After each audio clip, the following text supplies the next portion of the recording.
திமுக தேர்தல் அறிக்கை வெளியீடு. காலை உணவு திட்டம் 8ஆம் வகுப்பு வரை விரிவாக்கப்படும் என அறிவிப்பு. வீட்டுக்கு தேவையான பொருட்கள் வாங்க இல்லத்தரசிகளுக்கு 8000 ரூபாய்க்கு கூப்பன் வழங்கப்படும். முதல்வர் மு.க. ஸ்டாலின் அறிவிப்பு. பெரம்பூர் மற்றும் திருச்சி கிழக்கு தொகுதிகளில் போட்டி. தவேக தலைவர் விஜய் அறிவிப்பு. தோல்வி பயத்தால் விஜய் 2 இடத்தில் போட்டி.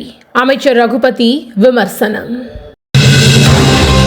திமுக கூட்டணியை போல இழுபறி இல்லாமல் என்டிஏ கூட்டணி தொகுதி பங்கீடு சுமூகமாக முடிந்தது. இபிஎஸ் பேட்டி.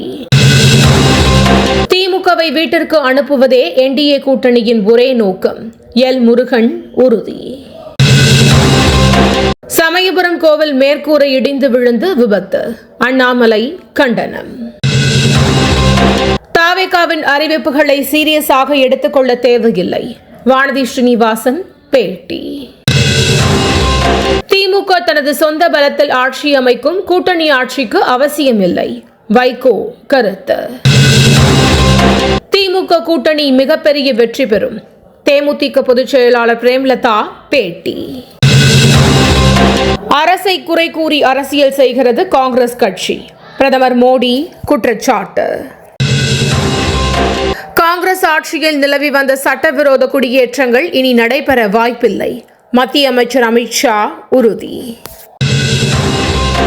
ஈரான் மீதான போரால் உள்நாட்டில் ஏற்பட்டுள்ள விலைவாசி உயர்வு. அதிபர் டிரம்புக்கு எதிராக பல்வேறு நகரங்களில் மாபெரும் போராட்டம். தென் தமிழகத்தில் இன்று மழைக்கு வாய்ப்பு. வானிலை மையம் தகவல். இன்றைய ஐபிஎல் போட்டி. சென்னை ராஜஸ்தான் அணிகள் மோதல். தினந்தோறும் காலை தலைப்புச் செய்திகளை உடனுக்குடன் தெரிந்து கொள்ள வணக்கம் இந்தியா நியூஸுடன் இணைந்திருங்கள்.